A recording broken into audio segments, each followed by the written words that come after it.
On dit qu'une image vaut mieux que 1000 mots. Donc, Bukhari et le Coran. Donc, je crois que ça parle beaucoup. Non?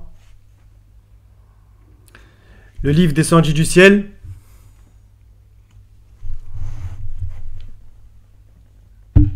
Le livre qui vient d'Ouzbékistan.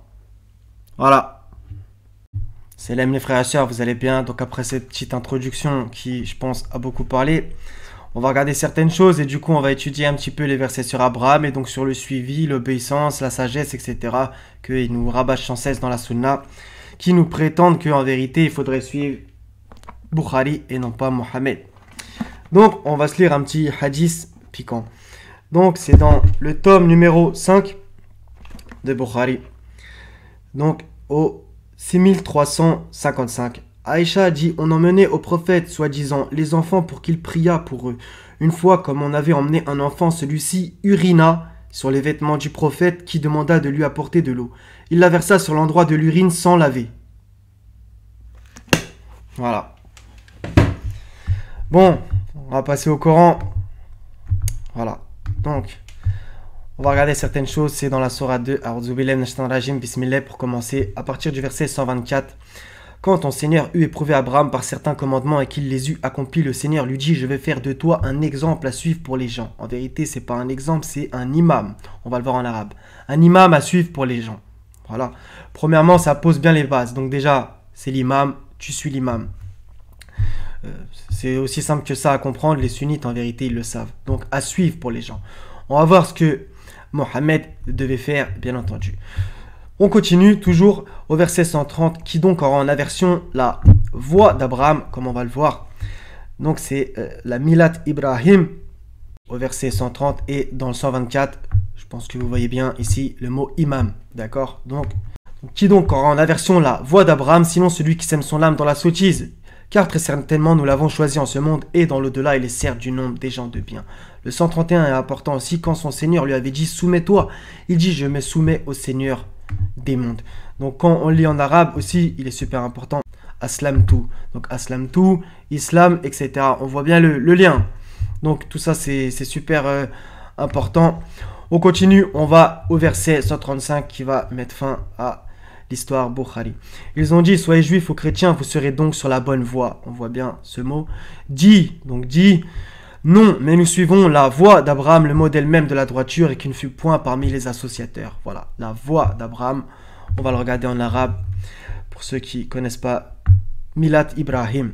Wama kana minal mushrikin. Voilà, donc ça c'est important aussi. Il ne fut point parmi les associateurs.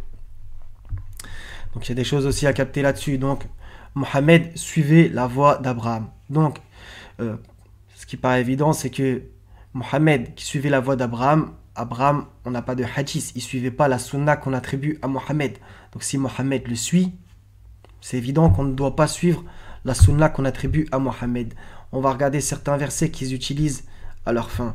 Sourate 33, verset 21. En effet, vous avez dans le messager d'Allah un excellent modèle pour quiconque espère en Allah et au jour dernier et invoque Allah fréquemment. Un excellent modèle. Et ce qui est intéressant, c'est que justement, dans le 135, dit: non, mais nous suivons la voie d'Abraham, le modèle même de la droiture. D'accord? Donc, bien entendu que Mohammed est un modèle. Mais si Mohammed suit Abraham, ça paraît évident que on ne doit pas se changer cette sunna, justement, c'est le cas de le dire, la sunna du Seigneur. Si Mohammed suit Abraham, pourquoi les gens ils disent: oui, mais finalement, nous, on suit la sunna qu'on attribue à Mohammed? Bah, si tu suis une autre sunna que celle que Mohammed a suivie, c'est-à-dire suivre la voie d'Abraham, bah tu suis pas Abraham, tu suis Bukhari, c'est évident. 3.31 dit: si vous aimez vraiment Allah, suivez-moi, Allah vous aimera alors et vous pardonnera vos péchés, Allah est pardonneur et miséricordieux. Donc cette phrase, elle est super facile à comprendre maintenant qu'on a vu tout ça. Si vous aimez vraiment Allah, suivez-moi. Donc si tu suis Mohammed, qui lui-même suivait Abraham, là tu suis Abraham, notre père. Sourate 22, verset 78. Abraham, notre père, du monothéisme. C'est aussi simple que ça. Donc, le suivez-moi, eux, ils disent, en fait, ce suivez-moi, ça veut dire qu'il faut suivre Bukhari. Non, mais là, il y a un bug. Il y a un bug. 3,68. Certes, les hommes les plus dignes de se réclamer d'Abraham sont ceux qui l'ont suivi, déjà, ainsi que ce prophète-ci, et ceux qui ont la foi, et Allah est l'allié des croyants. Il y a un d'autre à dire en vérité. Surah 3, verset 95, il y a une erreur dans la traduction. C'est Allah qui dit la vérité. Sadaqallah. Suivez donc la voie d'Abraham. Là, je vous le montre. Milat Ibrahim Hanifan. Donc, musulman droit, c'est un petit peu difficile à traduire. Hanifan, je pense que c'est autre chose. Et il n'était point des associateurs. Il y a toujours cette notion de point des associateurs. À méditer aussi. Le 661 à 163, ultra important, dit: moi, mon Seigneur m'a guidé vers un chemin droit. Bien entendu, les musulmans ils savent, il a siratin mustaqim, qui nous ramène à la Fatiha. Dinan kiyaman milat Ibrahim hanifan wa ma kana minal mushrikin. Une religion droite, la voie d'Abraham. Bon, din, il y en a qui discutent, et comment ça s'appelle, Milat, il y en a qui disent que c'est la doctrine d'Abraham, c'est intéressant aussi. Le soumis exclusivement à Allah, bah, c'est comme ça qu'ils ont traduit Hanifan, et qui n'était point parmi les associateurs. On y revient. En vérité, ma salat, mes actes de dévotion, ma vie et ma mort appartiennent à Allah, Seigneur des mondes. À lui, nul associé, la sharika Allah. Et voilà ce qui m'a été ordonné, et je suis le premier à me soumettre. Là aussi, il faut lire. Wa ana awalul muslimin. Muslimin. Donc, Abraham était musulman. Donc, c'est évident. Donc, il était musulman sans suivre Bukhari. Donc, on a ici la vraie définition. Abraham à l'islam et musulman. Donc, vous savez très bien que Abraham, il est musulman au sens le plus pur du terme. Pas comme maintenant, en vérité, ils ont justement galvaudé ce terme, mais on a l'impression que être musulman, bah, c'est suivre la sunna qu'on attribue à Mohammed, c'est-à-dire Bukhari. C'est une escroquerie, puisque Abraham, qui est arrivé avant Mohammed, est déjà musulman. Et comme il l'a dit lui-même, Aslamtu li rabbil alamin. Aslamtu li rabbil alamin. Aslamtu, islam, etc. 425, qui est meilleur en...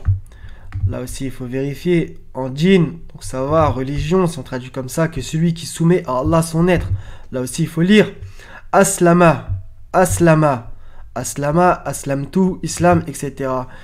Qui soumet à Allah tout son être, tout en se conformant à la loi révélée. Et suivant la voie d'Abraham, je sais, je suis obligé de regarder à chaque fois la traduction, puisque là c'est écrit Milat Ibrahim, et là ils ont traduit par religion, non. Et suivant la voie d'Abraham, homme de droiture, et Allah avait pris Abraham pour ami privilégié. Voilà. Encore cette notion de droiture, le sentier de la rectitude, le sentier de la droiture, le droit chemin. On y revient à chaque fois. Siratin mustaqim.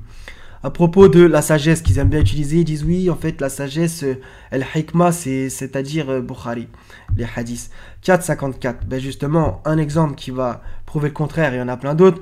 Envie-t-il aux gens ce qu'Allah leur a donné de par sa grâce? Or, nous avons donné à la famille d'Abraham le livre, l'écriture et la sagesse.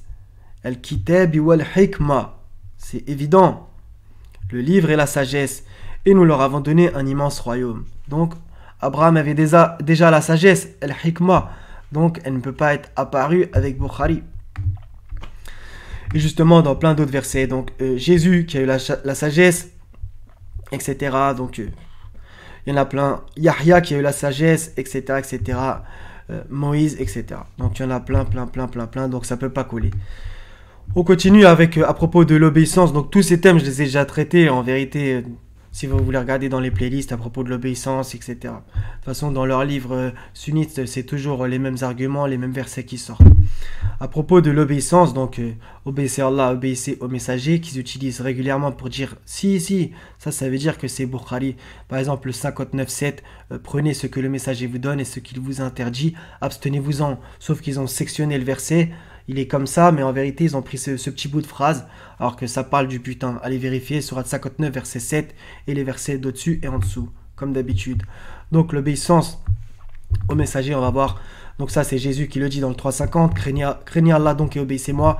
On va voir dans la Sourate 26, il y a plein d'exemples. Lorsque nous et leurs frères leur dit, ne craindrez-vous pas, je suis pour vous un messager digne de confiance. Craignez Allah donc et obéissez-moi. Donc là, la question qui se pose, c'est est-ce qu'on peut encore obéir à Noé à notre époque? Les gens ils vont me dire bien entendu que non. On va sortir aussi Houd qui a dit la même phrase. dans la sourate 26 à partir du verset 108. Il a dit plusieurs fois, Houd, Salir, craignez Allah, donc obéissez-moi.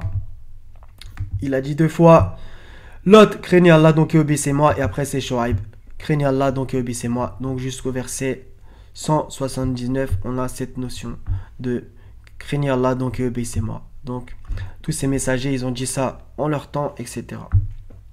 Et bien entendu, ils étaient tous sur la même voie. C'est évident. Et on a ce dernier exemple, Sourate 71, verset 3, Noé qui dit « Adorez Allah, craignez-le et obéissez-moi ». Encore une fois. Donc, en vérité, tout ça, c'est des sujets que vous connaissez, les frères et sœurs, mais on ne sait jamais, c'est pour des sunnites s'ils tombent sur cette vidéo. Donc, les sunnites, je vous souhaite que vous fassiez vos recherches et que le Seigneur vous sorte de cette secte. C'est pas facile au tout départ, etc. Surtout si toute votre famille elle est là-dedans, que le Seigneur il vous aide, etc. Et voilà, bien entendu que c'est pas simple, je le répète encore une fois. Maintenant, vous inquiétez pas, le Seigneur qui cherche trouve, et si vous cherchez la vérité, vous la trouverez. Voilà, c'est aussi simple que ça. Donc, évidemment que tous les messagers avant Mohammed, ils n'avaient pas de sunna, mais comme par hasard, à partir de Mohammed, là, il y a une nouvelle sunna qui apparaît, il faut absolument la suivre. Donc, résumé, en gros, quand tu veux rentrer dans l'islam, ils te font la double shahada, la ilaha illallah, Muhammadan Rasulullah. Bah ouais, mais moi je pose la question, est-ce qu'Abraham il disait la ilaha illallah, Muhammadan Rasulullah? Tout le monde va me dire non, puisqu'il est arrivé avant. Pareil pour Jésus, Moïse, Houd, Salir, etc. Ils l'ont jamais dit. Donc déjà, ça se voit à 100% que c'est totalement faux. Ça, c'est une nouvelle religion qu'ils ont créée en s'appropriant le Coran, en le prenant en otage d'une certaine manière. Tu peux pas faire une nouvelle chose comme ça. Si tous les messagers, les prophètes, les envoyés d'avant, ils n'ont jamais dit la double shahada, ils ont dit seulement la ilaha illallah. Pourquoi maintenant il faut rajouter Muhammadan Rasulullah derrière? D'accord? Est-ce que Mohammed lui-même dans sa prière il disait ça? Ça paraît évident que non, etc. Donc tout ça en vérité c'est une évidence. Ça va être une révision pour beaucoup. Peut-être même vous n'avez même pas cliqué parce que voilà, vous savez toutes ces choses par la grâce du Seigneur. Maintenant, Inch'Allah, ça servira à certaines personnes. Donc les sunnites, posez-vous les bonnes questions. Et là, l'époque, elle est assez spéciale, c'est vraiment urgent. Donc revenez à l'écriture, au Coran, etc. Délaissez cette sunna qu'on l'a attribuée à Mohammed, où il y a beaucoup de conneries, comme vous l'avez vu dans le hadith que je vous ai sorti. Il y en a énormément d'autres. Et vous allez voir, vous allez être libérés de vos chaînes. Et c'est ce que le Seigneur il nous appelle à faire, délier les joues et affranchir des esclaves. Puisque hélas, vous êtes esclave d'un dogme qui va vous aliéner et c'est du contrôle mental MK Ultra. Soyez tous bénis. Wassalamun ala al-mursalin. Walhamdulillahi rabbil alamin. La ilaha illa hu al-hazizul hakim. Paix sur vous tous. À la prochaine, Inch'Allah. Salam.